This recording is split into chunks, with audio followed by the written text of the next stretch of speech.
Do I make sense as a person? My name is Nicole Drespel, and I'm an improviser, an actor, and writer in New York City. Cool, let's just go into some more rep scenes. Cool? All right, awesome, let's make a backline. So glad that we decided. I got into improv through, I sort of had a periphery awareness of it, taking really terrible acting classes in high school. And then I went to college, and there was a college, we had a troupe on campus. So I joined, and I auditioned, and I got in my next semester. And I actually fell in love with it. And then I graduated school and had kept talking about moving to Chicago, because I was like, that's where you go if you're serious about improv. But I didn't, because I graduated a year early, because I was like, I'm gonna travel and be interesting. And I was only 20. And so instead of like conquering the world, I was like, that's money. I have none. So I moved back in with my parents and spent that year reading Harry Potter and all of William Shakespeare. That was my postgraduate education. And being really depressed at this day job I had gotten, which was at a theater. The two people there who were like constantly checking their phones or like running out of the room. And I remember being like, this is not that important. So I spent a year at a day job that I hated. And then a friend of mine came and brought me to the Del Close Marathon in New York. And so we watched hours of improv, and at the end of it, the UCB 4 came out and pulled the audience and was like, oh, who here in the audience is an improviser? And I remember I just raised my hand because I was like, I want that to be true. A year ago, when I was in school, I would have said that was true. It's stupid that it's not true now, so I'm gonna do this. So I started taking classes. I signed up the next week. And that was it. There is freedom, there's great freedom in driving. I'm gonna park on dates. I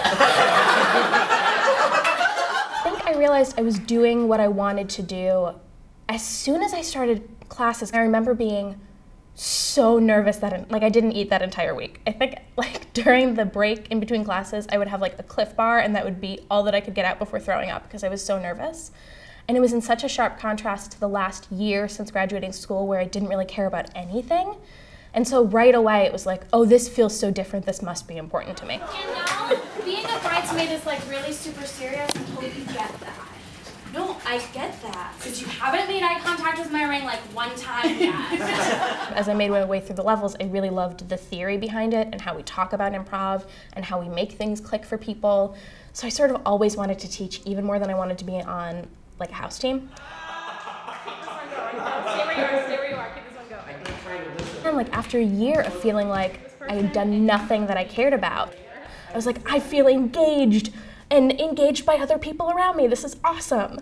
So yeah, I felt like people got me. As soon as I got here, I felt like people got me. And I felt like it was cool to be a nerd for the first time in a really long time.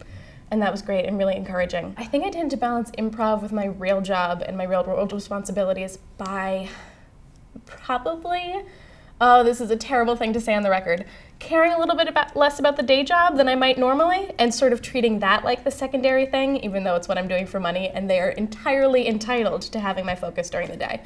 Yeah, I think for survival purposes, there tends to be what I would call a conservation of caring. Sometimes it's just accepting that I'm probably not going to move forward in my day job because I know it's ultimately not as important to me in the long term as what I'm spending my nights on.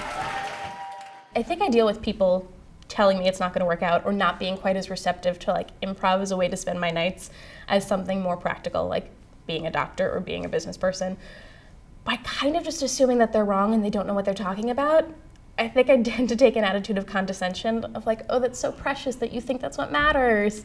It kind of doesn't touch me because I sort of know, even if it's not practical, even if it's a totally kooky way to spend my time, it's what I want to be doing, and that means I win. I think I would tell somebody who's trying to make the transition from just doing a day job to having a day job and pursuing something that, an art form that they think they might like. I think I'd tell them to just do it, but do it with the attitude of like, do it and see. Like, you're allowed to not like this thing that you think you might like. You're not just laying yourself prostrate and hoping it works out and hoping that you're meant to do it or hoping you're good enough to do it. You're doing this because it's something that you want. So go in and like see if it's something that you want. Start with a class, start with something that you can be casual about, and if you have that impulse to not want to be casual about it anymore, then you should be there and you should be doing it, and you'll know. All right, awesome, keep doing this. I want the energy like 4.5 times bigger. Go for it. If you're looking to do something in the arts and you know it's not necessarily the most practical way to spend your time, I would say like find people of a like mind and take care of each other. Because I think the most important thing that happened to me coming up through comedy was like finding people and knowing that like there was somebody I was excited about and there was somebody who was excited about me.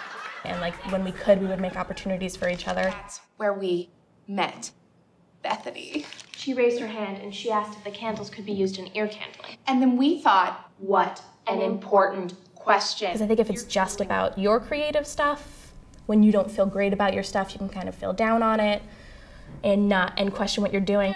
But when you're rooted in other people, it's easy to keep going.